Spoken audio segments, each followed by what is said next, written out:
দ্বিতীয় পর্বটি শুরু করার আগে প্রথম পর্ব সংক্ষেপে আমি আপনাদের শোনাতে চাই, যেন দ্বিতীয় পর্বটি বুঝতে অনেকেরই সুবিধা হয়।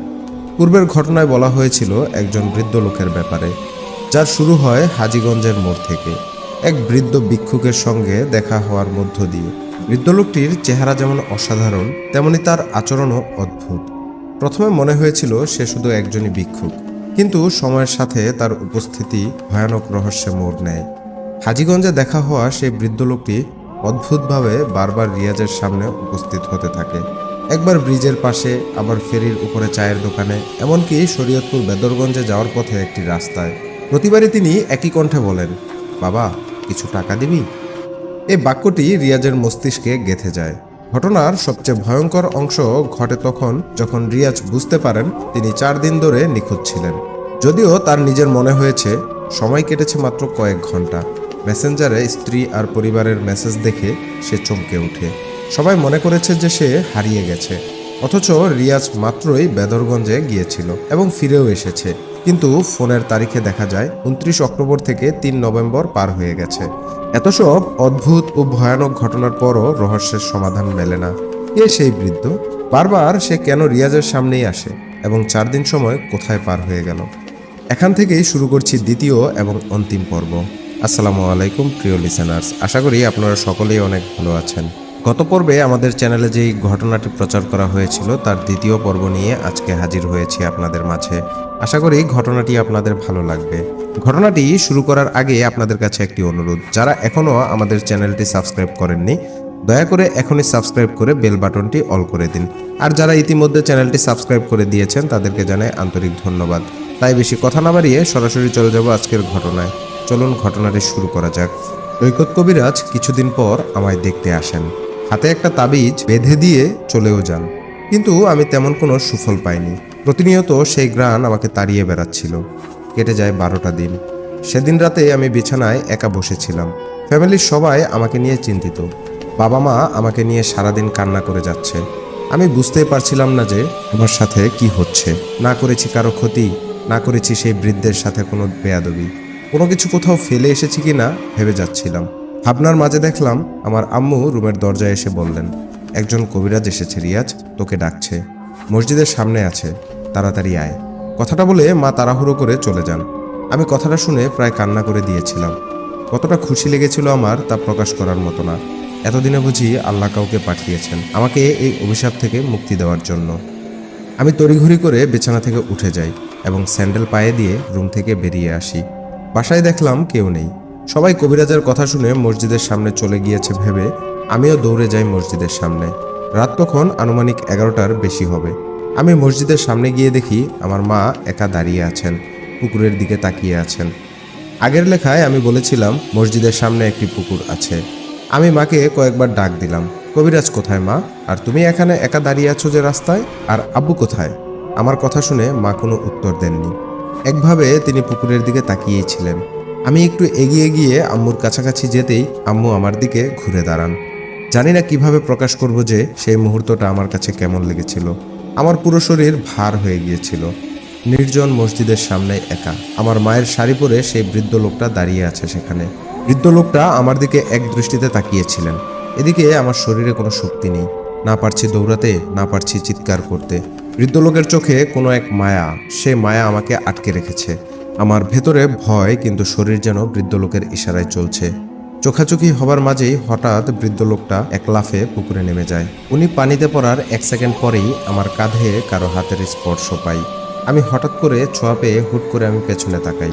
আমার এমন আচমকা মাথা ঘোরানো দেখে আম্মু আব্বু ভয় পেয়ে যান। আম্মুকে দেখে আমি শরীরে কিছুটা শক্তি পাই আর তাকে জড়িয়ে ধরে কান্না শুরু করি। পুরুষ মানুষ সহজে কান্না করে না, হয়তো অনেক ভয় পাওয়ার পর কাঁদে, নয়তো অনেক আঘাতে। আমি দুটোই পেয়েছিলাম।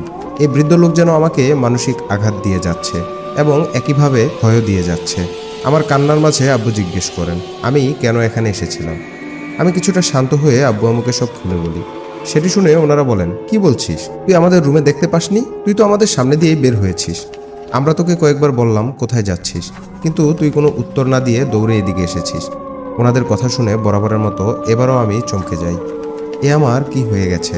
এতদিন বৃদ্ধ লোকটি স্বপ্নে আসতো, এখন সরাসরি দেখা দিচ্ছে। আবার আমার চোখকেও বশ করে নিল। চোখের সামনে দাঁড়িয়ে থাকা বাবা মাকে আমি দেখতে পাইনি, তাদের শব্দও শুনিনি। বিশ্বাস করবেন কিনা জানি না, তবে এটাই চিরন্তন সত্য। একবার ভাবুন তো, এই সময়টায় আপনি থাকলে কি করতেন? আপনি পারতেন স্বাভাবিক হতে? পারতেন নিজেকে যে কোনো ভাবনায় সান্ত্বনা দিতে?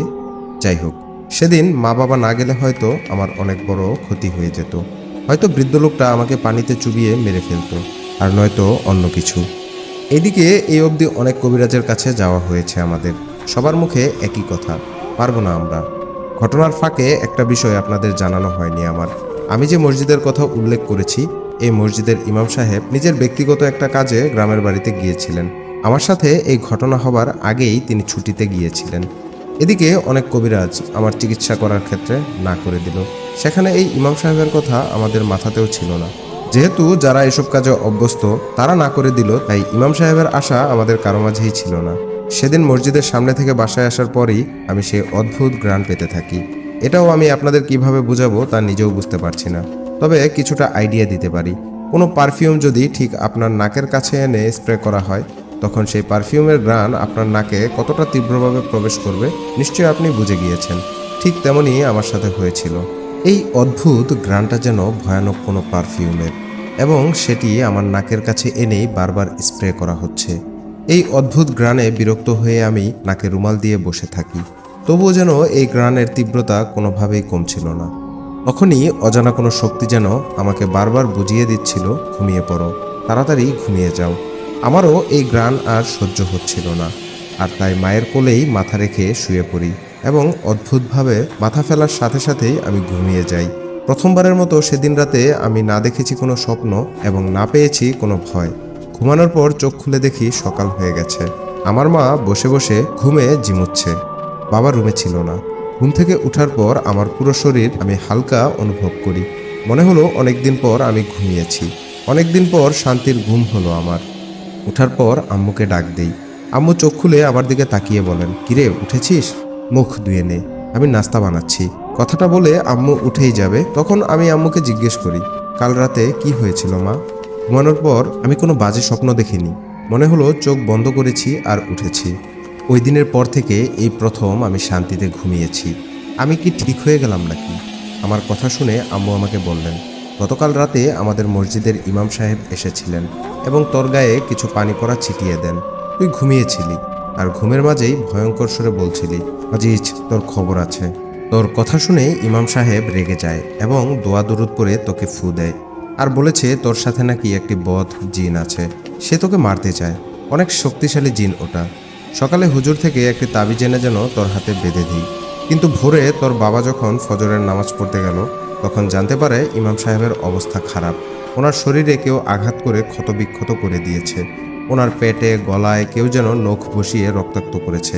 নামাজ শেষে তোর আব্বু সহ সবাই ইমাম সাহেবকে চাটখিল হাসপাতালে নিয়ে যায়।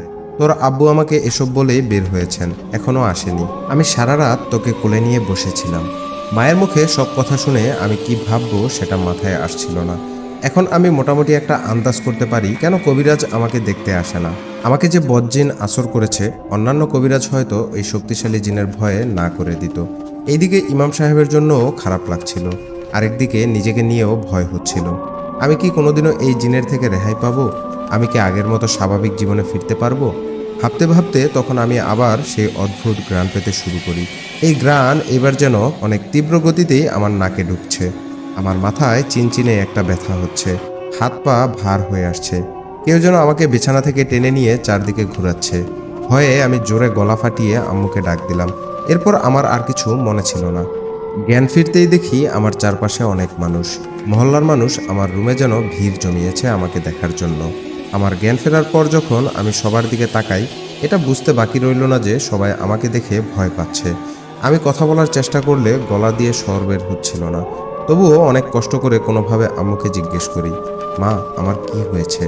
আমার কথা শুনে দেখলাম একটা মহিলা বলতে লাগলেন, আলহামদুলিল্লাহ, শয়তান ওর শরীর ছেড়ে দিয়েছে, সবাই বের হয়ে যান, রিয়াজকে কিছুদিন একা থাকতে দেন। মহিলার কথা শুনে আমি ধারণা করতে পারলাম এতক্ষণ আমাকে জিনে আসর করেছিল। আমি আমার শরীরে অনেক ব্যথা অনুভব করছি, হাত পা নাড়াতে পারছিলাম না। কোনো রকমে আম্মুকে আবার জিজ্ঞেস করলাম, মা কি হয়েছিল আমার? এইদিকে সবাই রুম থেকে বের হয়ে গেল। আম্মু আমাকে বললেন, তোর ডাক শুনে আমি দৌড়ে এসেছিলাম। এসে দেখি তুই মাটিতে শুয়ে আছিস। অন্যদিকে তোর ডাক শুনে মহল্লার মহিলারাও ছুটে আসে। সবার সামনে তুই মাটিতে শুয়ে কি যেন বলছিলি, অন্য কোনো ভাষায় কথা বলছিলি, যা আমরা কেউ বুঝতে পারছিলাম না। আমি তোর কাছে এসে তোকে তুলতে যাব, তখনই তুই হুট করে উঠে বসে পড়েছিস। আমি ভয়ে একটু দূরে চলে আসার পর তুই নখ দিয়ে মাটি খামচে যাচ্ছিলি এবং সবার সামনেই তুই মাটি খুঁড়ে মাটি খাওয়া শুরু করেছিলি। তোর অবস্থা দেখে সবাই বুঝে গিয়েছিল তোর গায়ে জিন বহর করেছে। তাই আমরা দোয়া দরুদ পড়তে শুরু করি, কিন্তু তুই আমাদের মুখে আল্লাহর কালাম শুনে রেগে গিয়েছিস এবং বসা থেকে উঠে উপরে লাফ মেরেছিস আর ইচ্ছে করেই মাটিতে ধপাস করে পড়েছিলি। আমরা এসব দেখে ভয় পেয়ে যাই। তখন তুই মাটিতে পড়া অবস্থায় গম্ভীর সুরে বলছিলি, তোদের ছেলেকে এভাবেই মেরে ফেলবো, কেউ কোনো সূরা পড়বি না। তোর এমন কথা শুনে আমরা ভয় পেলেও রোকেয়া বেগম, তিনি আমাদের বাড়ির একজন বৃদ্ধ মহিলা, সে এসে তোকে ফু দিতে থাকে আর কি যেন দোয়া পড়ে যাচ্ছিলেন তিনি। উনি অনেক দোয়া পড়েন। তুই ছটফট করতে করতে মাটিতে লুটিয়ে পড়েছিলি। এরপর আমরা তোকে বিছানায় নিয়ে শুইয়ে দিই। আম্মুর মুখে পুরো কথা শুনে আমি এবার আরো ভয় পেতে শুরু করি। এই জিন আসলে কি চায়? এই জিনের উদ্দেশ্য কি? আমি জানি না। প্যারানর্মাল বিষয় নিয়ে অনেক জেনেছি, পড়েছি, কিন্তু এরকম কোনো ঘটনা বাস্তবে এইভাবে হয় তা আমি বিশ্বাস করতাম না। সত্যিই কি এমন অদ্ভুত আচরণ করেছি আমি? অবিশ্বাস্য সব, কিন্তু বিশ্বাস না করে উপায় কি? সব তো আমার সাথেই হচ্ছিল। আম্মু আমার রুমে আগরবাতি জ্বালিয়ে দিয়ে বিছানার পাশে লোহার কিছু দণ্ড রেখে দেয়। লোহা জাতীয় ভাঙা অংশ নাকি জিন ভয় পায়। এরপর মা আমার পাশে বসে পবিত্র কোরআন শরীফ পড়ে যাচ্ছিলেন, যাতে খারাপ জিনিসটা আমার আশেপাশে আসতে না পারে। যেহেতু কোনো কবিরাজ আমাকে সুস্থ করতে আসছিল না, তাই মা আপাতত যা পারছেন তাই করছেন। এর ঠিক কিছুক্ষণ পর আমার আব্বু বাসায় আসেন। ওনার মুখে ভয়ের ছাপ। আব্বুকে দেখে আম্মু উঠে দাঁড়ান। আব্বুকে কি হয়েছে জিজ্ঞেস করার পর তিনি বলেন, ইমাম সাহেবের মুখ থেকে কোনো কথা বের হচ্ছে না, উনি হাত পাও নাড়াতে পারছেন না, হাসপাতালে ভর্তি আছেন। আমাকে ভাত দাও, বিকেলে দেখি আবার ইমাম সাহেবকে দেখে আসব। আব্বুর কথা শুনে আম্মু কিছুটা মন খারাপ করেছেন। আমি বুঝলাম আমাদের জন্যই আজ ওনার এই অবস্থা, কিন্তু আমি এইসব কিছুর জন্য আমাকেই দায়ী করে যাচ্ছি বারবার। আমার জন্য সবার এমন হচ্ছে। ইমাম সাহেব আমার জন্যই ক্ষতিগ্রস্ত হয়েছেন। আমার পরিবার আমার জন্য এই হতাশায় ভুগছেন। এসব ভাবতে ভাবতে আমার চোখের কোণায় অশ্রুপাত হচ্ছিল। আমার এই অবস্থা দেখে আব্বু আমার পাশে এসে দাঁড়ান। আমাকে বলেন, তোর শ্বশুরবাড়িতে মনে হয় এই ব্যাপারটা জানানো উচিত। ওনাদের পরিচিত যদি কোনো লোক থাকে তবে তোর চিকিৎসা করাতে পারবো। আব্বুর কথায় আমি আব্বুকে সেদিনও বললাম, না বাবা, তুমি জানোই তোমার বৌমা এসব ভয় পায় অনেক, ওদের কিছু বলার দরকার নেই। ফোন দিলে বলো আমার জ্বর হয়েছে, তাই কারোর সাথে তেমন কথা বলছি না।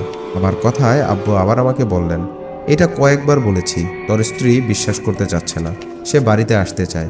আমাকে বলল তাড়াতাড়ি তোকে নিয়ে যেতে। আব্বুর কথায় আমি কিছুক্ষণ চুপ থেকে বললাম, না করুক বিশ্বাস, আমার জন্য আপনারা অলরেডি অনেক ডিপ্রেশনে ভুগছেন। ওদের জানালেও ওরাও চিন্তা করবে। হয়তো সুস্থ হয়ে ওর সাথে কথা বলবো, নয়তো মরে গেলে বলবেন মরে গেছি। কথাটা শুনে আব্বু বসা থেকে উঠে রান্নাঘরে চলে যান। কিছুটা রাগ হয়েছেন বুঝতে পারছি, কিন্তু আমি জানি আমার স্ত্রী এসব জিন ভূতকে কতটা ভয় পায়। সে শুনলে নিজে তো রাতে ঘুমাবেই না, সাথে আমার জন্য দিনরাত কান্না করে যাবে। এখন কিছুদিন আমার উপর রেগে থাকলে থাকুক, ওর সামনে গিয়ে দাঁড়ালে সব রাগ এমনিতেই মাটি হয়ে যাবে। ওই দিন আর তেমন কিছু হয়নি। সন্ধ্যার সময় আম্মু সহ আমাদের বাড়ির ওই বৃদ্ধ মহিলা আমার দুই পাশে বসে দোয়া দরুদ করে যাচ্ছিলেন। আম্মু আমাকে চা আর বিস্কিট এনে দিয়েছিলেন, আমি ওগুলোই খাচ্ছিলাম। তখনই হঠাৎ করে আমি বুঝতে পারি আমার ঘরের বাইরে কারো পায়ের শব্দ। আপনাদের এই বিষয়টা একটু ক্লিয়ার করি। আমার জানালার পাশে বাহিরের দেওয়াল, ঘরের সামনের অংশে উঠোন, তাই সেখানে মানুষ আসবে যাবে, কিন্তু ঘরের পেছনে ময়লা আবর্জনা ফেলা হয়। সেখানে সচরাচর কুকুর বা বিড়াল ব্যতীত কোনো মানুষ যায় না। কিন্তু সেই স্থানে কারো হাঁটার শব্দ পেয়ে আমার মা জানালা খোলে আর বাইরে তাকিয়ে দেখে কেউ নেই। মা জানালা বন্ধ করতেই আবার কারো পায়ের শব্দ। এইবার আমরা বুঝে যাই এটা অন্য কিছু। এদিকে রোকেয়া চাচি আরো জোরে জোরে আয়াত পড়তে শুরু করে দিয়েছেন। খেয়াল করেছি বৃদ্ধ মহিলা যত জোরে কোরআনের আয়াত পড়ছেন, বাইরে হাঁটার শব্দটা তত জোরে জোরে আসছিল। দেখতে দেখতে বাইরের শব্দটা আমাদের ঘরের চালে শুরু হয়। চালের টিনে কেউ যেন দৌড়াদৌড়ি করছে, যেন এই চাল এখনই ভেঙে পড়বে। আমি উপরের দিকে তাকিয়ে বোঝার চেষ্টা করছি চালে কোনো নড়াচড়া আছে কিনা, কিন্তু কারো দৌড়ানোর শব্দ স্পষ্ট আসছে, অথচ নড়াচড়াটা বোঝা যাচ্ছে না। এইভাবে প্রায় 2 মিনিট কেটে যাওয়ার পর সেই শব্দটা বন্ধ হয়ে যায়। এর কিছুক্ষণ পর দেখলাম আমার আব্বু লাইট মারতে মারতে ঘরে প্রবেশ করেছেন। আব্বু জানে না এতক্ষণ কি হচ্ছিল। আমরাও আব্বুকে এই ব্যাপারে কিছু বলিনি। আব্বু একটা কাগজ হাতে আমাদের রুমে আসেন এবং আমাকে বললেন, ইমাম সাহেব এখন মোটামুটি কথা বলতে পারছে। তিনি একটা ঠিকানা দিয়েছেন, একজন শক্তিশালী কবিরাজের ঠিকানা। উনি নাকি তোকে সুস্থ করতে পারবেন। আব্বুর কথাটা শেষ হতে না হতেই আমাদের ঘরের পেছনে অর্থাৎ জানালার বাহিরে কেউ আমাদের টিনের চালে যেন জোরে একটি লাথি মারছে। আঘাতের শব্দ এত জোরে হয়েছিল যে আমরা ধরেই নিয়েছিলাম টিন ভেঙে গেছে। সবাই ভয়ে কাঁপছিলাম। এদিকে রোকেয়া চাচি আর আম্মু আবার কিছু সূরা কালাম জোরে জোরে পড়তে শুরু করলেন। রাত 11টা কিংবা এদিক সেদিক হবে। সেদিন রাতটা পার করার অপেক্ষায় ছিলাম আমরা। সকাল সকাল কবিরাজের ঠিকানায় যাওয়ার প্ল্যান। আম্মু ভাত এনে দেয় আমাদের রুমে। আমি আর আব্বু ভাত খেতে বসেছিলাম। সেই মুহূর্তে আমার পাশে সূরা পড়া সেই বৃদ্ধ মহিলার চিৎকার ভেসে ওঠে। উনি আব্বু আসার কিছুক্ষণ পরেই এশার নামাজ পড়তে গিয়েছিলেন আর আসেননি। এখন রাত 11টায় ওনার চিৎকার শুনে আমরা সবাই ভয় পেয়ে যাই। আমি ততক্ষণে আইডিয়া করে নিয়েছিলাম বদজিনটা নিশ্চয়ই ওনার কোনো ক্ষতি করেছে। সামনে ভাতের প্লেট রেখে আমরা সবাই দৌড়ে যাই রোকেয়া বেগমের বাসায়। আমিও কোনো দিক তখন ভাবনা না করেই দৌড়ে গিয়েছিলাম। এদিকে আমার আগে অন্য ঘরের প্রতিবেশীরাও সেখানে উপস্থিত হয়েছিলেন। আমি সেই মহিলার ঘরে প্রবেশ করার আগে শুনতে পাই অন্য মহিলাদের চিৎকার, যারা আমার আগে বুড়ির বাসায় ঢুকেছিল। সবাই চিৎকার করছে। আমি শুনে সবাইকে ঠেলে ভেতরে প্রবেশ করি। আর যা দেখি তা আমি কল্পনাও করতে পারি না। আমার শিরদাঁড়া দিয়ে একটা কাঁপুনি বয়ে গেল। আমি দেখি রোকেয়া বেগমের পা বাঁকা হয়ে ঘুরে ওনার পেটের কাছে চলে এসেছে। ওনার হাত পা বাঁকা হয়ে ঘাড় ঘুরে আবার সামনে চলে এসেছে। চোখ দুটো থেকে ওনার রক্ত ঝরছিল, অর্থাৎ ওনাকে পুরো বলের মতো গোল বানিয়ে মাটিতে ফেলে রাখা হয়েছিল। এবং সবচেয়ে বড় কথা হচ্ছে উনি জীবিত। এত আঘাতের পরও উনি মারা যাননি। গলা দিয়ে এখনো ঘুঙানির শব্দ বেশি আসছে। আমরা বুঝতে পারছিলাম উনি কতটা কষ্ট সহ্য করে যাচ্ছেন। আমি সহ বাড়ির কিছু ছেলে মেয়ে মহিলাটাকে সোজা করার চেষ্টা করি, কিন্তু ওনার হাত পা এমনভাবে বাঁকা করা হয়েছে যা সোজা করার মতো শক্তি আমাদের গায়ে নেই। লোহার মতো শক্ত ছিলেন উনি। বাড়ির মহিলারা দোয়া দরুদ পড়তে শুরু করেন। ততক্ষণে কে যেন আমাদের মসজিদের মুয়াজ্জিনকে ডেকে নিয়ে আসেন। উনি এসে আমাদের সরতে বললেন। আমরা সবাই সরে দাঁড়াই। ওনার উপস্থিতিতে একটা সুগন্ধি ছড়িয়ে যায় ঘরে। এরপর মুয়াজ্জিন সাহেব কিছু সূরা কালাম পড়ে বৃদ্ধ মহিলার গায়ে ফু দেন। এইভাবে কিছুক্ষণ যাওয়ার পর অলৌকিকভাবে আমাদের সামনেই ওনার হাত পা সোজা হয়ে যায়। আমরা সবাই অবাক হয়ে যাই। যেখানে আমরা এত শক্তি খরচ করেও বুড়িকে সোজা করতে পারিনি, সেখানে আল্লাহর কালামে ওনার হাত পা কত সহজেই সোজা হয়ে যায়। যদিও আল্লাহর সর্বশক্তিমান। মুয়াজ্জিন সাহেবের দোয়া সঠিক ছিল বলেই উনি সুস্থ হয়েছেন। কিন্তু মহিলার মুখ থেকে কোনো শব্দ বের হচ্ছিল না। উনি পুরোপুরি দুর্বল হয়ে গোঙানির শব্দ ছেড়ে যাচ্ছিলেন। এদিকে হুজুর আমাদের সবার উদ্দেশ্যে বললেন, এই বাড়িতে যে পিচাস জিন আছে সে আমাদের ইমাম সাহেবকেও আঘাত করেছে। রোকেয়া বেগমকে সুস্থ করেছি, এতে হয়তো আমার উপরও বিপদ আসবে। রিয়াজ ভাই, আপনি ইমাম সাহেবের দেওয়া ঠিকানায় খুব দ্রুত যাওয়ার ব্যবস্থা করুন। এভাবে চলতে থাকলে বাড়ির সবাই ক্ষতিগ্রস্ত হবে। কথাগুলো বলে মুয়াজ্জিন সাহেব কিছু পানি পড়া দিয়ে চলে যান এবং যাওয়ার আগে বলেছিলেন, রোকেয়া বেগম যখনই পানি চাইবে তখনই ওনাকে এই পানি পান করাবেন। মুয়াজ্জিন সাহেবের কথায় বুড়ির মেয়েরা বুড়ির পাশে সেই পানির বোতল নিয়ে বসে। কিন্তু অন্যদিকে খেয়াল করেছি সবাই আমার দিকে কেমন যেন চাউনিতে তাকাচ্ছিল। তাদের দৃষ্টি এমন ইঙ্গিত দিচ্ছে যেন সবাই আমার উপর ভীষণ রাগান্বিত। তাদের চেহারা দেখে বোঝা যাচ্ছে আমাকে সবকিছুর জন্য দায়ী করছেন ওনারা। আপনার মাঝেই এটি বাস্তবে রূপান্তরিত হয়। আমাদের বাড়ির একজন মুরব্বী জাহাঙ্গীর সাহেব, উনি সবার সামনে বলে ওঠেন, সবাই উঠে আসুন, কথা আছে। কথাটা বলে উঠানে চলে যান। বলে রাখি, আমাদের বাড়িতে যত ঘর আছে সব গোল চক্করের মতো, অর্থাৎ মাঝখানে একটা উঠোন এবং উঠান ঘিরে সবার ঘর। উঠানের মাঝে জাহাঙ্গীর সাহেব গেলে কেউ ওনাকে চেয়ার এনে দেয়। উনি চেয়ারে বসলেন। আমিও সেখানে উপস্থিত ছিলাম। মুরব্বী সবার সামনে আমাকে উদ্দেশ্য করে বললেন, রিয়াজ, তোমার জন্য এই বাড়িতে এই বদ জিন প্রবেশ করেছে। তোমার সাথে এসেছে সে। তোমার জন্য বাড়ির সবার ক্ষতি করতে পারছে। আমরা চাই না তোমার জন্য আর কারো ক্ষতি হোক। রোকেয়া বেগমকে সেই বদ জিন কিভাবে আঘাত করেছে তা নিজের চোখেই দেখেছ। আমি সবার পক্ষ থেকে তোমাকে একটা কথা বলতে চাই। তুমি সুস্থ হওয়া না অবধি আপাতত কোনো আত্মীয়র বাসায় যাও। সুস্থ হবার পর আবার ফিরে এসো। তোমাকে নিয়ে এখন আমাদের সবার মনে ভয়ের সৃষ্টি হয়েছে। জাহাঙ্গীর সাহেবের কথা শুনে আমি মাথা নিচু করে দাঁড়িয়ে থাকি। যদিও একদিকে সব আমার জন্যই হচ্ছে, কিন্তু আমার তো কোনো দোষ নেই এখানে। আমি অসহায়। আমি তো সেই জিনের কোনো ক্ষতি করিনি। আর আমি জানি না সে আমার পিছু কেন নিল। আপনার মাঝে আমার চোখ বেয়ে অশ্রুধারা নেমে আসে। এদিকে নীরবতা ভেঙে আমার আব্বু বলে ওঠেন, জাহাঙ্গীর সাহেব, কাল সকালেই আমরা রিয়াজকে কবিরাজের কাছে নিয়ে যাচ্ছি। রাতটা রিয়াজ বাসায় থাকুক। যদি কাল কোনো সমাধান না হয় তবে রিয়াজ তার বোনের বাড়িতে চলে যাবে। আমি কথা দিচ্ছি। আব্বুর কথা শুনে জাহাঙ্গীর সাহেব কেমন যেন রেগে গেলেন। উনি এবার কড়া শব্দে বলে ওঠেন, আপনারা কি আমাদের মারতে চান নাকি? এখানে আপনার ছেলের জন্য আমরা সবাই বিপদে আছি। আমাদের জন্য তো আপনাদের ভাবনা করা উচিত। জাহাঙ্গীর সাহেবের কথাটা শেষ করার আগেই কোথা থেকে যেন একটা গাছের ডাল উড়ে এসে জাহাঙ্গীর সাহেবের গায়ে পড়ে। জাহাঙ্গীর সাহেব সেই ডালের আঘাতে চেয়ার থেকে নিচে পড়ে যান। এদিকে তখনই বাড়িতে কারেন্ট চলে গেছে। সবাই তাড়াহুড়ো করে ফোন বের করে, ফ্ল্যাশ লাইট অন করে দেখে জাহাঙ্গীর সাহেবের হাত পা সেই বুড়ির মতো বাঁকা হয়ে আছে এবং চোখ থেকে তারও রক্ত ঝরছিল। বুড়ির মতো উনিও ঘুঙানির শব্দ করে যাচ্ছিলেন। এই দৃশ্য দেখে হঠাৎ মহিলারা চিৎকার দিয়ে দৌড়ে পালাতে শুরু করেন। সবার মুখে শোনা যাচ্ছিল, জিন আসছে, জিন আসছে। আতঙ্কিত হয়ে অনেকে ঘর ছেড়ে চলে যায়। এদিকে আমি সহ কয়েকজন জাহাঙ্গীর সাহেবকে ধরতে যাই, কিন্তু হাত পা বাঁকা হয়ে যাওয়ায় উনি বুড়ির মতো গোল হয়ে গেছেন। কোনো রকমে ওনাকে কোলে তুলে আমরা ওনার ঘরে নিয়ে যাই। জাহাঙ্গীর সাহেবকে বিছানায় রাখতেই জাহাঙ্গীর সাহেবের বড় ছেলে মুয়াজ্জিনকে ডাকার জন্য ঘর থেকে বেরিয়ে যায়। কিন্তু এদিকে জাহাঙ্গীর সাহেবের ছোট ছেলে, অর্থাৎ যে বয়সে আমার থেকেও ছোট, সে দৌড়ে এসে আমার গালে কয়েকটা থাপ্পড় মেরে যায় এবং আমাকে রাগান্বিত কণ্ঠে বলে, তোর জন্য আমার বাবার আজকে এই অবস্থা। তোকে আজ আমি মেরেই ফেলবো। কথাটা বলে আবার যখন আমার গায়ে হাত তুলতে আসবে, তখনই আমাদের সামনে অলৌকিকভাবে তার হাত অবশ হয়ে যায়। জাহাঙ্গীর সাহেবের ছেলে তার হাত ধরে জোরে একটা চিৎকার দেয় আর মাটিতে লুটিয়ে পড়ে।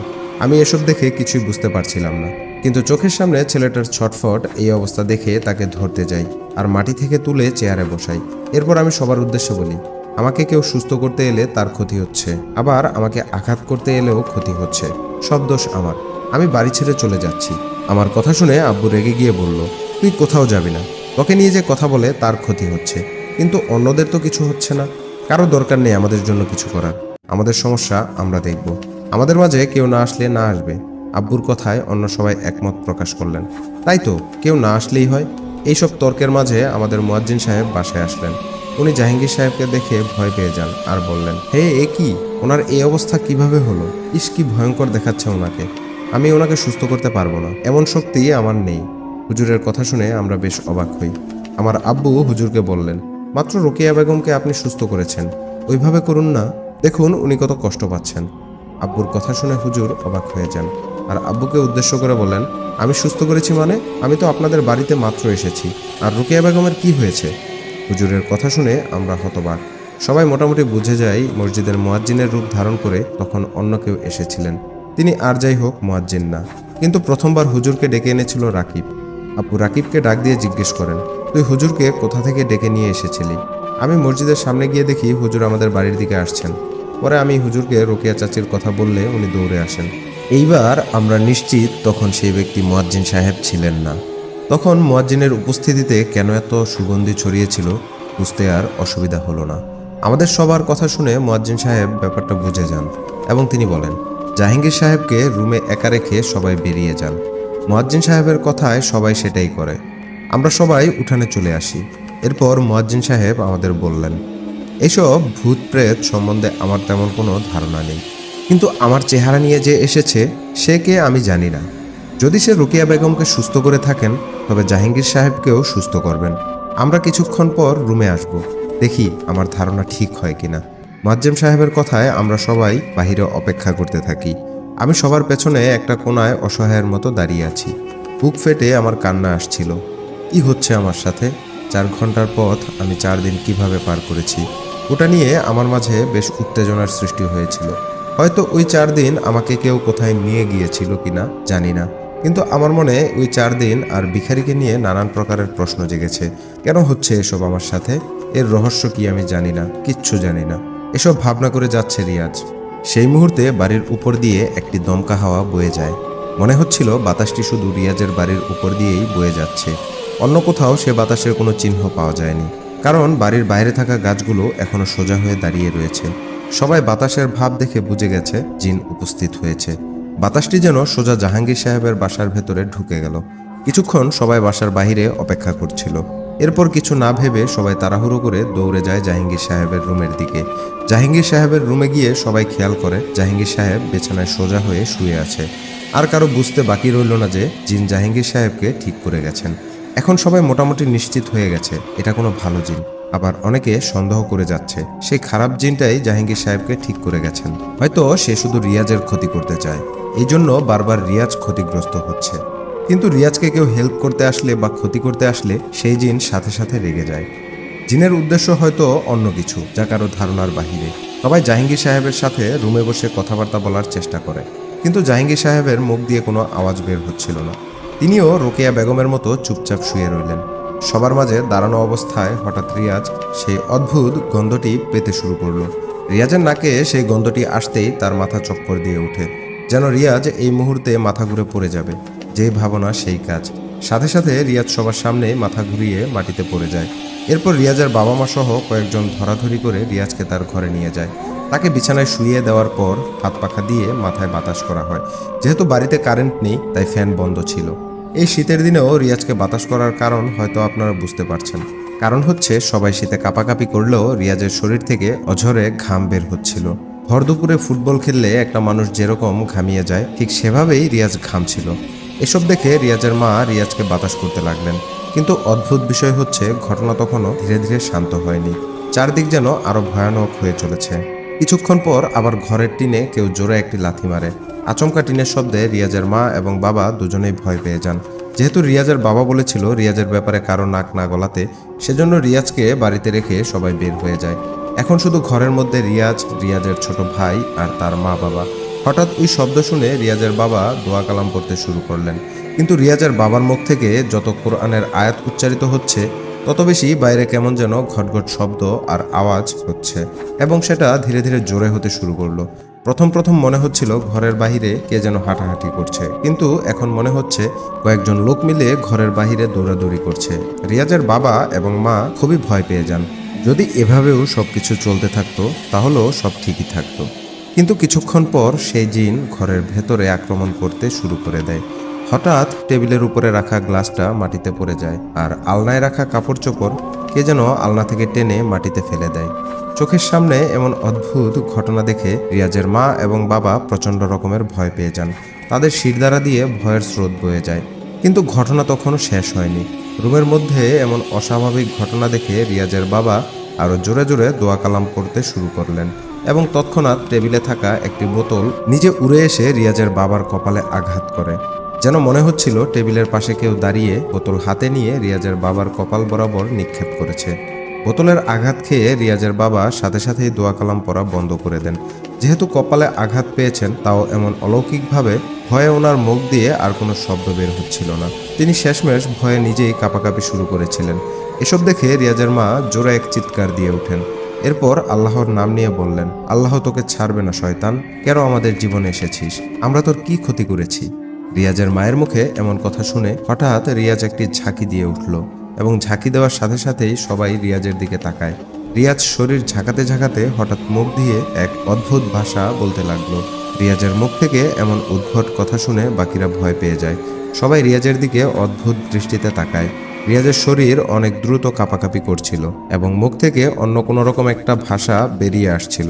রিয়াজের মা বাবা রিয়াজের মুখের দিকে তাকিয়ে থাকে। কিছুক্ষণ পর রিয়াজের হাত পা বেঁকে যায়, ঘাড়টাও কেমন যেন বেঁকে যায়। রিয়াজ বিছানার উপরে পড়ে গড়াগড়ি করতে থাকে। তৎক্ষণাৎ রুমের মধ্যে একটা দমকা বাতাস বইতে শুরু করে, যেন বাহিরে অনেক ঝড় তুফান হচ্ছে। সেই তুফানের বাতাসের গতিবেগ ঘরের মধ্যে এসে প্রবেশ করেছে। এরকমের প্রায় 1 মিনিট পর হঠাৎ সেই বাতাস থেমে যায়, এবং রিয়াজের কাঁপাও বন্ধ হয়ে যায়। স্থির হয়ে পড়ে রিয়াজ। এরপর মুখ থেকে ধীরকণ্ঠে একটি শব্দ বেরিয়ে আসে, নিয়ে যাব, ওদের ছেলেকে আমি নিয়ে যাব, কখনো ফিরে পাবি না। কথাটা বলে রিয়াজ নিশ্চুপ হয়ে যায়। এই ঘটনার পর সেদিন রাতে আর কিছু হয়নি। রিয়াজের মা বাবা সারা রাত প্রচণ্ড ভয়ে কাটায়। ভোর রাতে ফজরের আজান দিতেই রিয়াজের জ্ঞান ফিরে। রিয়াজের জ্ঞান ফিরতে দেখে যখন রিয়াজের বাবা রিয়াজকে ধরতে যায়, তখন তিনি উপলব্ধি করেন রিয়াজের গায়ে প্রচণ্ড জ্বর। রিয়াজের বাবা তখন প্রচুর ভয় পেয়ে যান। এরপর উনি রিয়াজের মাকে বলেন, আমি নামাজে যাচ্ছি, আসার সময় ইকবাল ড্রাইভারকে সাথে নিয়ে আসব। কিছুক্ষণের মধ্যেই ইমাম সাহেবের দেওয়া সেই কবিরাজের বাসায় যেতে হবে। কথাটা বলে তিনি মসজিদে চলে যান। এদিকে রিয়াজের মা রিয়াজের রুমে নামাজ পড়ে নেন। এরপর বোরখা গায়ে দিয়ে প্রস্তুতি নেন। রিয়াজের বাবা মসজিদ থেকে ইকবাল ড্রাইভারকে নিয়ে আসলে ওনারা চারজনই রওনা করেন ইমাম সাহেবের দেয়া ঠিকানায়, অর্থাৎ কবিরাজ সাহেবের বাড়ির উদ্দেশ্যে। চারদিকে শীতকালের কুয়াশা, সকালবেলা শীত এবং ঠান্ডা বাতাস বয়ে যাচ্ছে। চারজন মিলে সিএনজিতে উঠে রওনা করেছেন।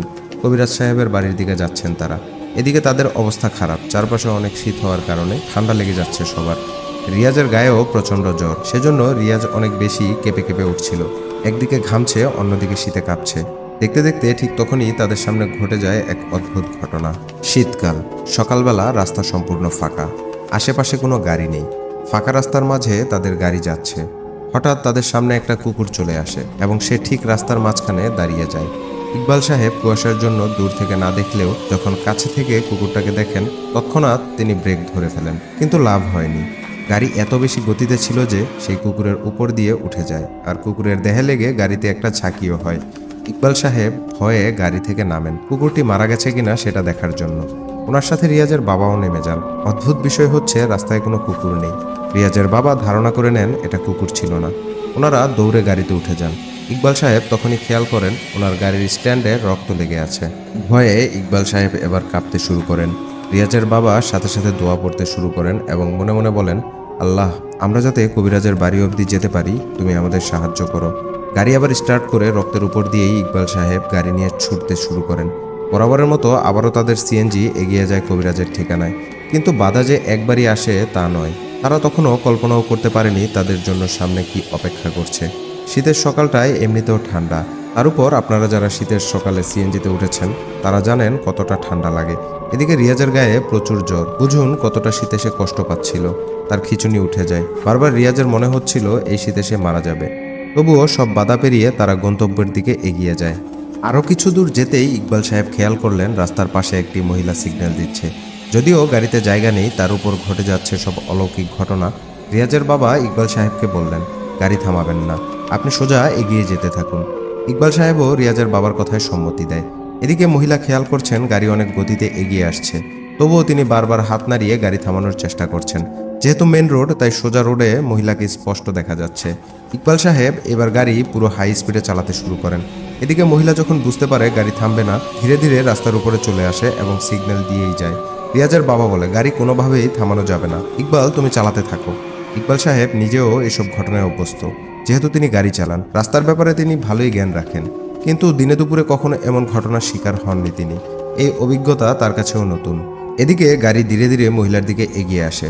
তখনই সবাইকে অবাক করে দিয়ে মহিলা রাস্তার মাঝখানে চলে আসে এবং দুই হাত লম্বা করে দাঁড়ায়। ইকবাল সাহেব কিছু না ভেবেই মহিলার গায়ের উপর দিয়ে গাড়ি তুলে দেয়। তৎক্ষণাৎ গাড়িটা একটা ঝাঁকি খেয়ে বেরিয়ে যায়। ইকবাল সাহেব সাথে সাথে ব্রেক করেন এবং রিয়াজের বাবাকে বলেন, আমরা উত্তেজিত হয়ে একটা মানুষকে মেরে ফেলেছি, সব দোষ আপনার। আপনি আমাকে দিয়ে খুন করালেন। মহিলা হয়তো এখনো বেঁচে আছে, আল্লাহ জানে। কথাটা বলেই ইকবাল সাহেব গাড়ি থেকে নামেন এবং দেখেন রাস্তায় কোনো মানুষ নেই। রিয়াজের বাবাও ইকবাল সাহেবের সাথে গিয়েছিলেন। তিনি ইকবাল সাহেবের উপর রেগে গিয়ে বলেন, আপনাকে বলেছি এসব কিছুই না। যদি সে মানুষ হতো তবে রাস্তার মাঝখানে ওভাবে দাঁড়াতো না। এইটুকু বুঝেন না আপনি? ইকবাল সাহেব এবার মাত্রা অতিরিক্ত ভয় পান। উনি তড়িঘড়ি করে গাড়িতে উঠেন। গাড়িতে উঠে ইকবাল সাহেব আবারও গাড়ি চালাতে শুরু করেন। কিছুক্ষণের মধ্যেই এবার কুয়াশার চাপ অনেক বেড়ে গেছে।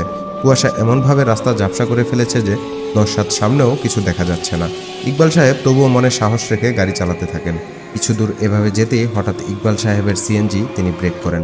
আচমকা ব্রেক করায় রিয়াজ সহ রিয়াজের বাবা মা সিএনজির মাঝে যে জাল দেওয়া থাকে সেটির সাথে ধাক্কা খায়। রিয়াজের বাবা জিজ্ঞেস করেন, কি হলো ইকবাল, ব্রেক করলেন কেন? ইকবাল সাহেব সবাইকে সামনে তাকাতে বলেন। তারা দেখেন বড় একটি গাছ ভেঙে রাস্তার উপর পড়েছে।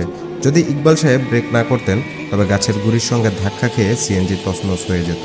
এত মোটা গাছ সরানোর শক্তিও তাদের নেই, মাত্র 2জন লোক, আর কখনো পারবেনও না এই গাছ সরাতে। সবচেয়ে বড় কথা, শীতে সবার হাত পা বরফ হয়ে গেছে। শক্তি খাটিয়ে কাজ করার কোনো উপায় নেই। ইকবাল সাহেব রিয়াজের বাবাকে প্রশ্ন করলেন, এখন কি করবেন? যাওয়ার সব পথ তো বন্ধ। ইকবাল সাহেবের কথা শুনে রিয়াজের বাবা কিছুক্ষণ চুপ থেকে বললেন, আপনার গাড়িতে কোনো বাটাম আছে? তখন ইকবাল সাহেব গাড়ি থেকে নামেন এবং সিএনজির পেছন থেকে একটা লোহা বের করেন। এরপর বলেন, ভাগ্যিস আমি লোহাটা গড়ে রাখিনি, আশরাফ ভাই নিয়েছিল। সন্ধ্যায় বাজার থেকে আমাকে ফেরত দিয়েছে। আমি আবার পিছনে রেখেও দিয়েছি, ঘরে রাখতে ভুলে গিয়েছিলাম। নয়তো এই সময় একটা বিশাল বিপদে পড়ে যেতাম আমরা। চলুন গাছ সরানো যাক। এই কথা বলে ইকবাল সাহেব লোহা নিয়ে এগিয়ে যান। রিয়াজের মা রিয়াজকে জড়িয়ে ধরে দোয়া কালাম পড়তে থাকেন। ইকবাল এবং রিয়াজের বাবা লোহা দিয়ে কোনো রকমে গাছের একটা পাশ সরানোর চেষ্টা করেন, যাতে কোনোভাবে গাড়িটাকে সেখান থেকে সরিয়ে নেওয়া যায়। কয়েক মিনিট এভাবে চেষ্টা করার পর সবাই শুনতে পায় গাড়ির পেছন থেকে একটা গর্জন ভেসে আসছে। সাথে সাথে রিয়াজ এবং বাকিরা ভয়ে আটকে ওঠে। ইকবাল এবং রিয়াজের বাবা গাড়ির সামনে থাকলেও গাড়ির ভেতরে রিয়াজ এবং রিয়াজের মা। আওয়াজটা ঠিক পেছন দিক থেকে আসছে। রিয়াজের বাবা তখনই জোরে জোরে সূরা পড়তে শুরু করে।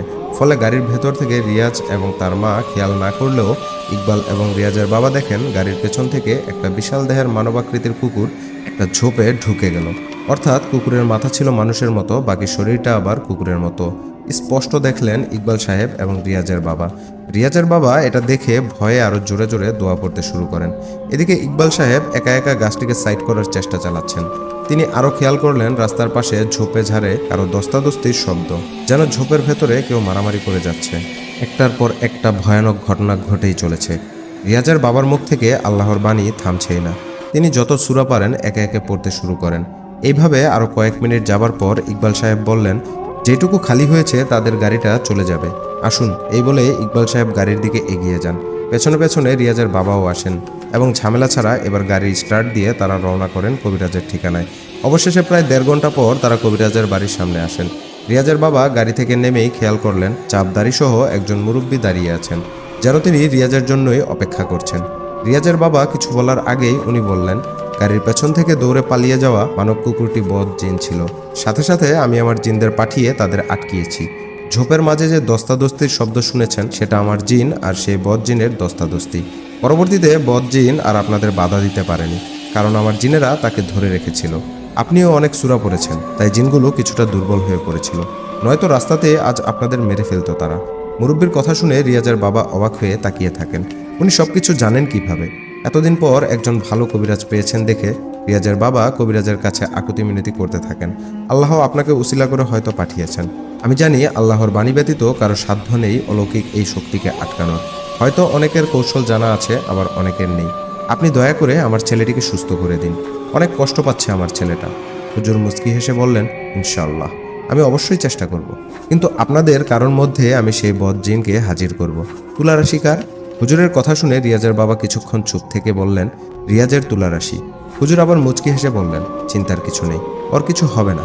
আমি শুধু ওর দেহে জিন হাজির করব। জিনের সমস্যা কি তা জানতে চাইব। আপনারা আসুন, বাড়ির সামনেই দাঁড়িয়ে থাকবেন নাকি? এরপর কবিরাজের সাথে সবাই বাসায় প্রবেশ করেন। হুজুরের বাসার ভেতরটা একটু অদ্ভুত। যে রুমে তিনি কাজ করেন সেই রুমটার চারপাশে লাল কাপড় দিয়ে পর্দা টানানো। মেঝেতে গোল বৃত্তের মতো কিছু একটা আছে, সেখানে আরবি কিছু অক্ষর লেখা। হুজুর বললেন, রিয়াজকে এই বৃত্তের মাঝে বসান। এই বৃত্তের বাইরে বজ্জিন আসতে পারবে না। হুজুরের কথা মতো রিয়াজকে গোল বৃত্তের মাঝে বসানো হয়। তখনই হুজুর আবার বলেন, আপনারা সবাই একটু দূরে দাঁড়ান। যত কিছুই হয়ে যাক না কেন, ভুলেও বৃত্তের মাঝে প্রবেশ করবেন না। হুজুরের কথা অনুযায়ী ইকবাল সাহেব এবং রিয়াজের মা বৃত্ত থেকে 7-8 হাত দূরে গিয়ে দাঁড়িয়ে থাকেন। এরপর হুজুর 4টা মোমবাতি হাতে নেন, তারপর সারিবদ্ধভাবে মোমবাতিগুলো জ্বালিয়ে দেন। তারপর হুজুর রিয়াজের বাবাকে বলেন, আপনার পেছনে বাতির সুইচটা বন্ধ করে দিন। হুজুরের কথায় রিয়াজের বাবা লাইট অফ করে দেয়। পুরো 4টি মোমবাতি ছাড়া ঘরে আর কোনো আলো নেই। এরপর হুজুর মনে মনে কি যেন দোয়া পড়লেন এবং কিছুক্ষণ পর চোখ বন্ধ করে বিড়বিড় করে কিছু উচ্চারণ করলেন। বৃত্তের মাঝে তখনও রিয়াজ শীতে কাঁপছে, ভয়ও পাচ্ছে সে। হুজুর 3-4 মিনিট কিছু মন্ত্র পড়ার পর আচমকা রিয়াজ বৃত্তের মাঝে শুয়ে পড়ে। হুজুর সাথে সাথে চোখ খোলেন। রিয়াজের মা বাবা এবং ইকবাল শুধু দেখে যাচ্ছিলেন। হুজুর তখনই আওয়াজ করে বললেন, কিরে, শুয়ে শুয়ে ঘুমাচ্ছিস নাকি? ওঠ। হুজুরের কথা শেষ হতেই রিয়াজ শোয়া অবস্থায় হাসতে শুরু করে। হাসিটা স্বাভাবিক নয়। 2 সেকেন্ড হাসছে, 3 সেকেন্ড চুপ, আবার 2 সেকেন্ড হাসছে, তারপর আবার 3 সেকেন্ড চুপ। এবার হুজুর ধমক দিয়ে বললেন, কিরে, উঠবি নাকি আটা ছুঁড়ে মারবো? গা জ্বালিয়ে দিব এখন? কথাটা শুনে আচমকা রিয়াজ শোয়া থেকে লাফ মেরে ওঠে। হুজুরকে মারার জন্য এগিয়ে এলে বৃত্তের দাগে পা দিয়ে দেয়। দাগে পা দেওয়ার সাথে সাথে রিয়াজ আবার উল্টো দিকে লাফিয়ে পড়ে। এরপর কোনো কিছু না বলে আবার শুয়ে চোখ বন্ধ করে আবার আগের মতো সে হাসে, আবার চুপ করে। হুজুর এবার ওনার সাথে থাকা একটা পাত্র থেকে কিছুটা আটা ছুঁড়ে মারেন রিয়াজের দিকে। রিয়াজের দেহে আটা স্পর্শ করতেই রিয়াজ শোয়া থেকে উঠে বসে এবং কান্না করতে শুরু করে। হুজুর তখন বললেন, অভিনয় বন্ধ করে বল, কেন পিছু নিয়েছিস? কি দোষ করেছে সে? হুজুরের প্রশ্নে রিয়াজ এবার কান্না থেকে হুট করে হাসতে শুরু করে। কিছুক্ষণ হাসাহাসি করে রিয়াজ গম্ভীর স্বরে বলে, আমার মেয়ে রিয়াজকে পছন্দ করে। রিয়াজকে আমি আমার মেয়ের জামাই বানাবো, তাকে আমি নিয়ে যাব। যদি নিতে না পারি, রিয়াজের পরিবারের সাথে তাকেও মেরে ফেলবো। কথাটা বলে রিয়াজ আবার বসা অবস্থায় একটু হাসে, একটু চুপ থাকে। হুজুর তখনই বললেন, তোরা জিন জাতি, ভালো করেই জানিস মানুষের সাথে তোদের বিয়ে হয় না। ভালোই ভালোই বলছি, রিয়াজের পিছু ছাড়, নয়তো তোকে বোতলবন্দি করব। হুজুরের কথা শুনে হাসি থামিয়ে দিয়ে রিয়াজ বলল, কিরে, তুই কেমন কবিরাজ? তুই তো জানিস ওই দিন রিয়াজকে আমরা নিয়ে গিয়ে আমাদের মেয়ের সাথে বিয়ে দিয়ে ফেলেছি। বেচারা 4 ঘন্টায় কিভাবে 4 দিন পার করেছে নিজেও জানে না।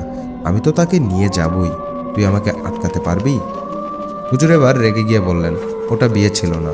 রিয়াজের সম্মতি ছাড়া তুই কিভাবে তোর মেয়ের সাথে ওকে বিয়ে দিয়েছিস? কারো ইচ্ছার বিরুদ্ধে কখনো বিয়ে হয় না। হুজুরের কথা শুনে রিয়াজ বলতে লাগলো, তাহলে তুই রিয়াজকে রাজি করা। কবিরাজ, আমি সারা জীবন তোর গোলামি করব। হুজুর এবার ধমক দিয়ে বললেন, বুঝেছি, তোকে বোতলবন্দি করতেই হবে। কথাটা বলেই হুজুর দোয়া পড়তে শুরু করেন। এদিকে রিয়াজ চিৎকার দিতে শুরু করে, এ কবিরাজ, থাম থাম থাম, ভুল করছিস, কিন্তু ভুল করছিস। তোর পরিবারকেও কিন্তু আমি শেষ করে দিব, কেউ বাঁচবে না, রিয়াজকেও মরতে হবে। কথাটা বলে রিয়াজ নিজের মুখ খামচে ধরে নিজেই ক্রমাগত নখ দিয়ে নিজেকে আঁচড় কাটতে থাকে। এসব দেখে রিয়াজের মা কান্নায় ভেঙে পড়ে। ততক্ষণ হুজুর একটা কাচের বোতল বৃত্তের সামনে রাখে, রিয়াজের দিকে আটা ছুঁড়ে মারে।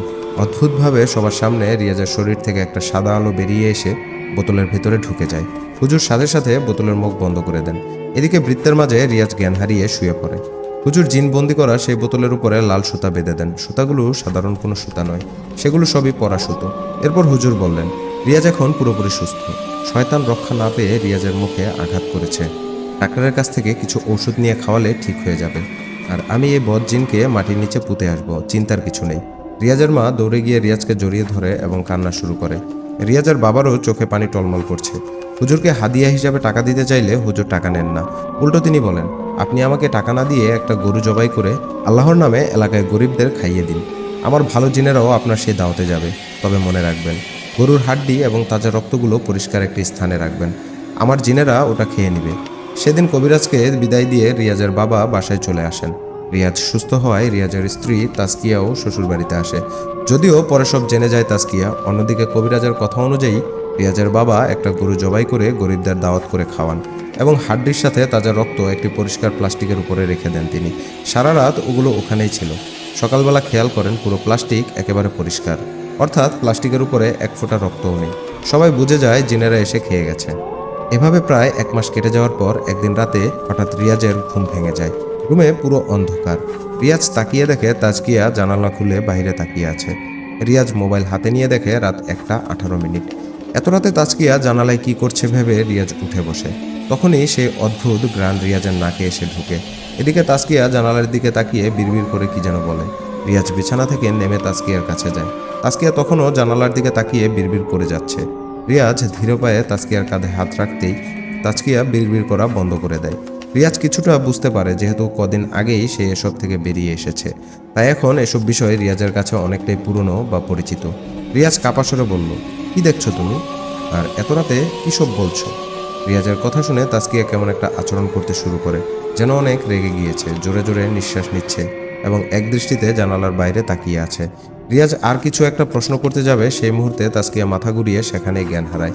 রিয়াজের চোখের সামনে তাসকিয়া মাটিতে শুয়ে পড়ে। মাটিতে হাঁটু ফেলে রিয়াজ তাসকিয়াকে কুলে নিয়ে এরপর বিছানায় শুইয়ে দেয়। শুয়ে দেওয়ার পর রিয়াজ এই ব্যাপারে চিন্তিত হয়ে পড়েন। জিনের প্রভাব কোনোভাবে তাসকিয়ার দেহে এসেছে কিনা তা নিয়ে ভাবতে থাকে। কিন্তু আসবে কেন? হুজুর তো নিজের হাতে সেই জিনকে বন্দি করেছেন। রিয়াজের এবার সন্দেহ হয় জিনের মেয়েটাকে নিয়ে। কোনোভাবে সে ফিরে আসেনি তো? ভাবনার মাঝে রিয়াজ খেয়াল করে জানালা এখনো খোলা। এবার রিয়াজ জানালার কাছে চলে যায় এবং জানালা বন্ধ করার জন্য কাঠের ঢাকনা ধরে টান দেয়। তখনই তাজকিয়া রিয়াজের রুমে প্রবেশ করে বলল, কি ব্যাপার, এত রাতে জানালা খুলে কি করছেন? রিয়াজ হতভম্ব হয়ে যায়। সাথে সাথে মাথা ঘুরিয়ে বিছানার দিকে তাকিয়ে দেখে কেউ নেই। রিয়াজ ভয়ার্ত স্বরে তাজকিয়াকে বলল, কোথায় ছিলে তুমি? রিয়াজের প্রশ্ন শুনে তাজকিয়া স্বাভাবিকভাবে বলল, বাথরুমে গিয়েছিলাম, তুমি ঘুমাচ্ছিলে তাই ডাকিনি। এ কথা শুনে রিয়াজ স্তব্ধ হয়ে যায়। সঙ্গে সঙ্গে জানালা বন্ধ করে রিয়াজ তাজকিয়ার কাছে আসে। এরপর আয়তুল কুরসি করে তাজকিয়ার গায়ে ফু দেয় 3 বার। কিন্তু তাজকিয়ার কোনো রিয়াকশন নেই। রিয়াজ বুঝতে পারে এটাই আসল তাজকিয়া। তবে কিছুক্ষণ আগে যে ছিল সে কে? রিয়াজ যাকে কোলে নিয়ে বিছানায় শুয়ে দিয়েছিল। এদিকে তাজকিয়া কিছু বুঝতে না পেরে বলল, এরকম অদ্ভুত আচরণ করছো কেন? কি হয়েছে? রিয়াজ এবার ব্যাপারটা লুকানোর চেষ্টা করে। তাজকিয়া ভয় পাবে ভেবে কথা ঘুরিয়ে দেয়, এভাবে গভীর রাতে হুটহাট করে আর বের হয়েও না। আমাকে ডাকবে। যদি খারাপ কিছুর নজরে পড়ো কি করবে তখন? কথাটা শুনে তাজকিয়া এবার একটু ভয় পায়। এরপর একটু এগিয়ে এসে তাজকিয়া রিয়াজকে ধরে বলল, আপনি থাকতে আমার কোনো চিন্তা নেই। রিয়াজ কিছুটা শান্ত হয়ে বলল, ঠিক আছে, শুয়ে পড়ো। দুজন আবার শুয়ে পড়ে। রিয়াজ উপরের দিকে তাকিয়ে শুয়েছিল। তাজকিয়া ডান পাশ থেকে রিয়াজকে ধরে ঘুমাচ্ছে। তাজকিয়ার পিঠে হাত বুলাতে বুলাতে রিয়াজ তাজকিয়াকে ঘুম পাড়ায়। কিন্তু সেই রাতে আরও অনেক কিছু অপেক্ষা করছিল ওদের জীবনে। রিয়াজের বুকে মাথা রেখে তাজকিয়া প্রায় ঘুমিয়ে যায়। রিয়াজ নিজেও অর্ধঘুমে। রিয়াজের চোখেও ঘুমের রেশ, তবু পুরোপুরি ঘুমায়নি সে। চোখ বন্ধ অবস্থায় রিয়াজ উপলব্ধি করতে পারে তাজকিয়ার হাতটা অনেক ঠান্ডা। এতই ঠান্ডা যে রিয়াজের মনে হচ্ছে তার বুকে একটা বরফের হাত কেউ রেখেছে। সেই মুহূর্তে রিয়াজ আবার উপলব্ধি করে তাজকিয়া রিয়াজের ঘাড়ের কাছে এসে বিড়বিড় করে কিছু বলছে। চোখ বন্ধ হলেও রিয়াজ সবই বুঝতে পারে। এরপর তাসকিয়া রিয়াজের কানে এসে বলে অন্য কোনো একটা ভাষায় ফিসফিসানোর সুরে। তাসকিয়ার মুখের গরম উত্তাপ স্পষ্ট রিয়াজের ঘাড়ে লাগে। রিয়াজ এবার চোখ খুলবে খুলবে ভাব, তখনই তাসকিয়া রিয়াজের গলা চেপে ধরে এবং সাথে সাথে রিয়াজ লাফ মেরে উঠে বসার পর রিয়াজ তাসকিয়ার দিকে তাকালে তাসকিয়া সাদা ধবধবে চেহারাটা কুচকুচে কালো করে ফেলে। নাকের স্থানে নাক নেই, একটা কঙ্কালের মতো চেহারা, যেন পুরো একটা ডাইনি। তন্দ্রা থেকে রিয়াজের ঘুম ভেঙে যায়। চোখ মেলে দেখে রিয়াজ এখনো শুয়ে আছে। তাসকিয়া রিয়াজের বুকে মাথা রেখে ঘুমাচ্ছে। রিয়াজের চিৎকারে তাসকিয়া জেগে যায় আর ঘুমন্ত স্বরে বলে, কি হলো আপনার, চিৎকার দিলেন কেন? রিয়াজ বুঝতে পারে এটা একটি বাজে স্বপ্ন ছিল। রিয়াজ আবারও ঘুমানোর চেষ্টা করে এবং বলে, কিছু না, বাজে স্বপ্ন ছিল, তুমি ঘুমাও। কথাটা বলে আবারও তারা ঘুমের দিকে যাত্রা করে। রিয়াজের ঘুমটা এবার চিরতরে পালিয়েছে। চোখে আর ঘুম ধরছে না, চোখ বন্ধ করতেও ভয় পাচ্ছে, যদি আবার এমন কিছু ঘটে। চোখ বলের মতো করে রিয়াজ ছাদের দিকে তাকিয়ে আছে, কিন্তু সেখানেও রেহাই নেই। রিয়াজ উপরের দিকে তাকানো অবস্থায় খেয়াল করে একবারে সিলিংয়ের সাথে একটা কালো অবয়ব বসে আছে উল্টো হয়ে।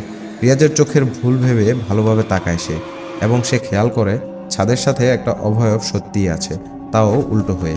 স্পষ্ট দেখা যাচ্ছে, হুবহুব মানুষের মতো। রিয়াজ এমন ভয়ানক দৃশ্য দেখে চোখ বন্ধ করে ফেলে, যেন এই দৃশ্য তাকে আর দেখতে না হয়। চোখ বন্ধ করার সাথে সাথে রিয়াজ সেই অদ্ভুত গন্ধটি পেতে শুরু করে।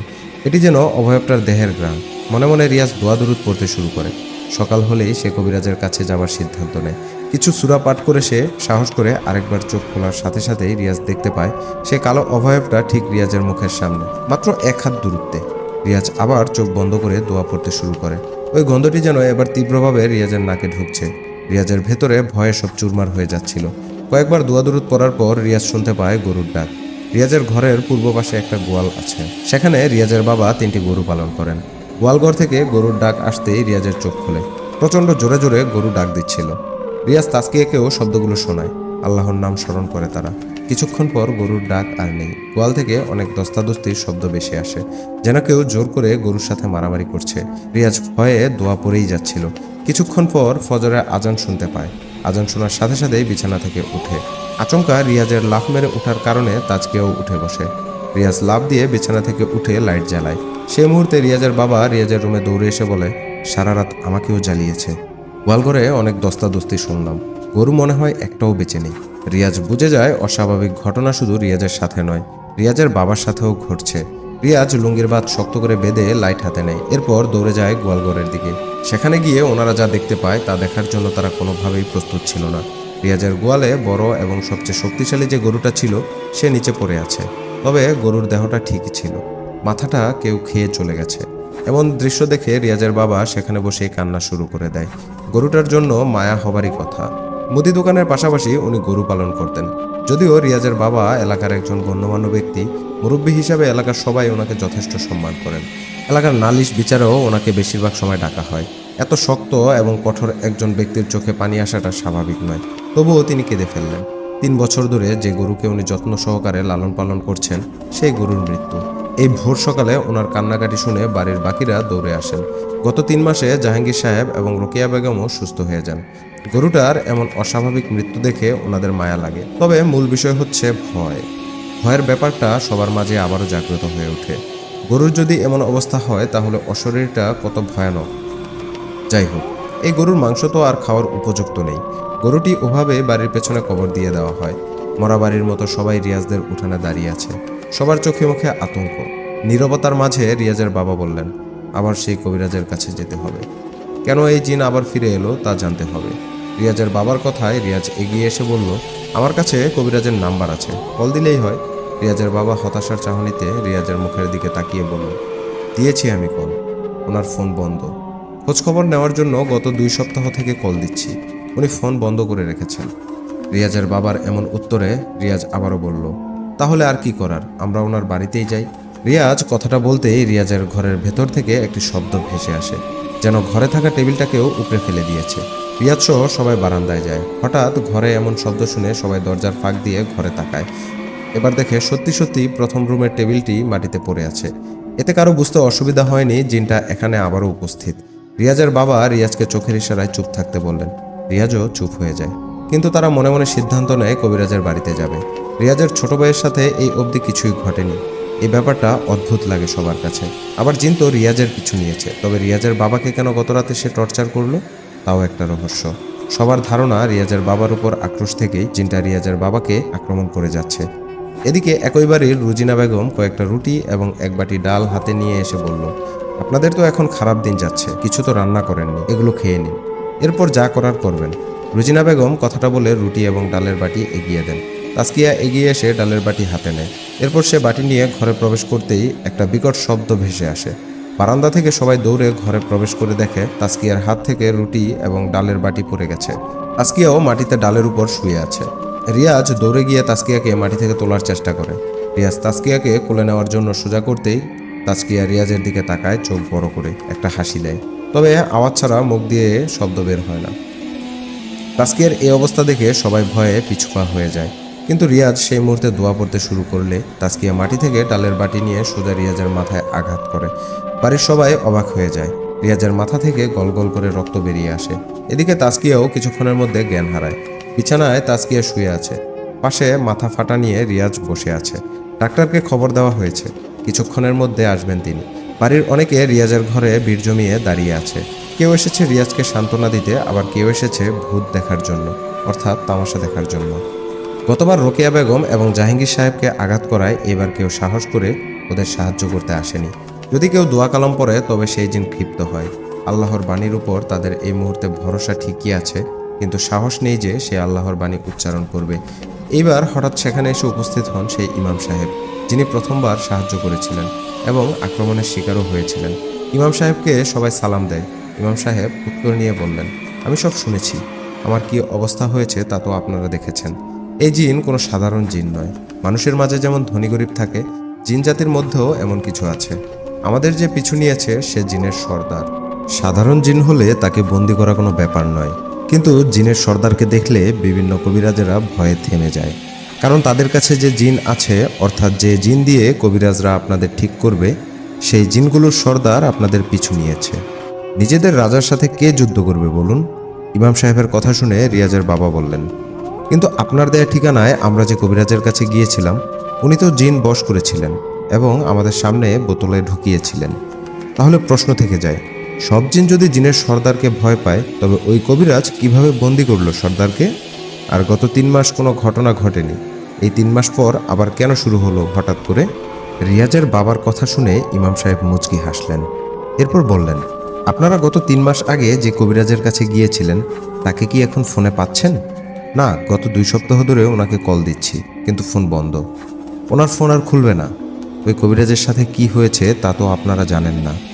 গ্রাম থেকে গতকাল রাতে এসেছি আমি। এরপর আপনাদের অবস্থার কথা শুনে আমার বন্ধু হামজাকে কল দিলাম, অর্থাৎ যে আপনাদের চিকিৎসা করেছে। আমিও তার ফোন বন্ধ পাই। এরপর আমি যা শুনলাম তা শুনে আমি সারা রাত ঘুমাতে পারিনি। কথাটা বলে হুজুর চেয়ারে বসলেন। রিয়াজের কাছে এক গ্লাস পানি চাইলেন। রিয়াজ পানি এনে দিলে তিনি সেটা পান করেন। এদিকে তাসকিয়ার জ্ঞান ফিরেছে। রিয়াজ গিয়ে তাসকিয়ার মাথায় হাত বুলিয়ে দেয়। ইমাম সাহেব এরপর যা জেনেছে সব বললেন। বলছেন, ইমাম সাহেব, হামজা আর আমি ছোটবেলা থেকে ক্লাসমেট, একসাথে মাদ্রাসার জীবন শেষ করে উঠে যাই কলেজে। কিন্তু কলেজে যাওয়ার পর আমি হামজাকে আর পাইনি, কারণ সে রয়ে যায় গ্রামে আর আমি চলে যাই ঢাকায়। ঢাকা থেকে যখন মাঝে মাঝে গ্রামে আসতাম, তখন শুনেছি হামজার পরিবার নাকি হামজাকে নিয়ে অন্য কোথাও চলে গেছে। কোথায় গেছে আমি জানার চেষ্টাও করিনি। আমি কলেজ শেষ করে ইউনিভার্সিটিতে ভর্তি হলাম, অনার্সের 2য় বর্ষের পরীক্ষা। তখন আমি হামজার সাথে দেখা পাই, তাও ঢাকাতেই। প্রায় 4 বছর পর তাকে দেখে আমি অনেক খুশি হই। বাল্যকালের বন্ধু হিসেবে একমাত্র হামজাই আমার সঙ্গী। এত বছর তার দেখা পাইনি কেন জিজ্ঞেস করবেন?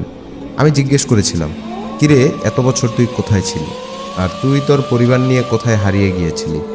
আমার প্রশ্ন শুনে তার মুখে নেমে আসে এক কালো ছায়া।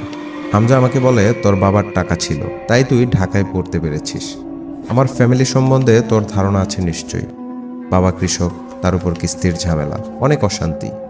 টাকার অভাবে বাবা আমাকে গ্রামের কোনো কলেজে ভর্তি করায়নি। অন্যদিকে কিস্তি আর মানুষের ঋণ শোধ করতে না পেরে বাবা অতিষ্ঠ হয়ে যাচ্ছিলেন। প্রতিদিন মানুষজন বাসায় এসে আমাদের গালাগালি করে যেত। শুধু গভীর রাতে এসে বাবা একটু ঘুমিয়ে আবার ফজরের আজান দিলে বের হয়ে যেতেন। রাতে যখন বাবা এসে মায়ের সাথে ফিসফিস করে কথা বলতেন, তখন আমি কিছু কিছু কথা শুনতাম। মা প্রতিদিন কাঁদতেন। বাবা মার কান্না দেখে বলতেন, আমি খুব দ্রুত সবার টাকা দিয়ে দিব, তুমি চিন্তা করো না। বাবার কথায় মার সান্ত্বনা যদিও পায়, কিন্তু লাভ নেই। সকাল হতে না হতেই লোকজন আসে, গালাগালি করে বাবাকে। আমার সামনে মাকে বিছানায় যাওয়ার দাওয়াত দেয়। হামজা বলল, 1 কাপ চা অর্ডার কর, চা খেতে খেতে কথা বলি। হামজার কথা শুনে আমি এটাও বুঝতে পারি তার কাছে চা খাওয়ার টাকাও নেই। আমি পাশের দোকান থেকে 2 কাপ চা নিয়ে আসি এবং সে বলতে শুরু করে। প্রতিদিনের মতো সেদিন রাতেও আমি ঘুমাইনি। টানা 4 দিন আমি আর আমার মা কিছুই খাইনি।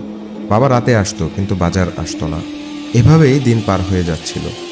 ওই দিন রাতেও বাবা যখন আসেন, আমি বাবার কাছে গিয়ে তার পা ধরে কান্নাকাটি করি। বারবার বলি, হয় আমাকে খুন করতে, নয়তো ওদের টাকা ফেরত দিতে। মায়ের অপমান আর সহ্য হচ্ছিল না। বাবা সেদিন আমার কান্না দেখে রাতে আমাকে এবং মাকে নিয়ে চলে আসেন চৌমোহনী। ওখানে আমার একজন ফুপু আমাদের ছোট্ট একটি ঘর দেয়। বাবা এলাকা থেকে পালিয়ে ওইখানে চলে আসায় গ্রামের ভিটাবাড়ি কিস্তিওয়ালা এবং পাওনাদাররা ভাগাভাগি করে নেয়। ফুপুর বাড়িতে গিয়ে আব্বু মানুষের কাজ করে এবং বাজার করে দেয়। দিন আনি দিন খায়, এই রকমের একটি অবস্থা। কিন্তু এইবার ইচ্ছে হয় টাকা উপার্জন করার। গত 4 বছরে বাবা অনেক অসুস্থ হয়ে যায়। এখন আর কাজে যেতে পারে না, আর সংসারও চালাতে পারে না। তাই আমি একটা কাজের সম্বন্ধে ভেবেছি। হাতে টাকা নেই, তাই সেই কাজে হাত দিতে পারছি না। দুনিয়াতে আমার কে আছে যে আমাকে সাহায্য করবে? অনেক কষ্ট করে তোর ঠিকানা বের করেছি। এরপর একজনের কাছ থেকে গাড়ি ভাড়া ধার নিয়ে এসেছি। তুই আমাকে সাহায্য কর। যদি আমি সফল হই, অবশ্যই তোর টাকা দিয়ে দিব।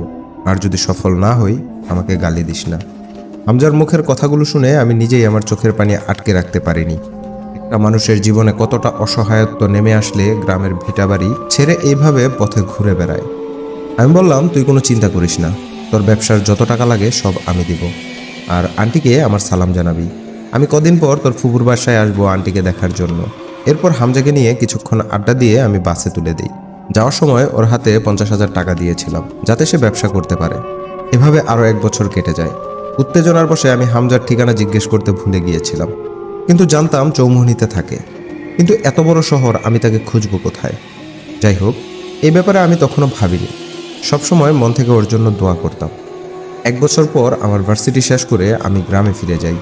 তখন আমার সিমে একটা অপরিচিত নাম্বার থেকে কল আসে। রিসিভ করতেই হামজা বলে, কিরে জাফর, আমি হামজা বলছি, আজকে আমার বাড়িতে আয়, আমি তোকে মেসেজের ঠিকানা দিয়ে দিচ্ছি। এরপর হামজা আর কিছু না বলে আমাকে ওর ঠিকানা দেয়। আমি রীতিমতো অবাক হয়ে যাই। আমাকে সে খুঁজে পেল কিভাবে, আর আমার ঠিকানাই বা জানলো কি করে? আমি সেদিন বিকেলেই চৌমোহনীতে রওনা করি। ওর ঠিকানায় গিয়ে যখন নামলাম, দেখলাম চেহারা অনেক উজ্জ্বল।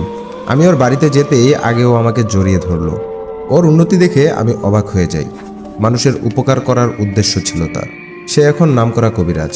আমি শিক্ষিত একটা ছেলে, ভেবেছি চাকরি করব শহরে। কিন্তু হামজা আমাকে এই দুনিয়ার রং তামাশায় মিশতে বারণ করলো, ধর্মের পথে চলে আসতে বলল। তাই শেষ অবধি আমি ইমামতির চাকরি নিয়েছি।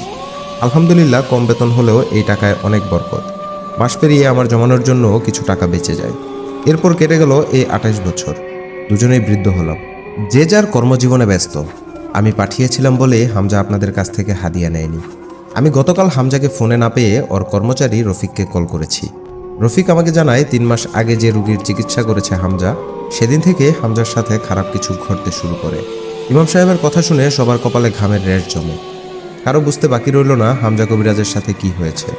রিয়াজ এবং রিয়াজের বাবা চুপ থাকলেও লোকজন থামবে কেন? তারা জানতে চায় ইমাম সাহেবের সাথে কি হয়েছে। লোকজনের প্রশ্নে ইমাম সাহেবের চোখে অশ্রুর বন্যা নেমে আসে।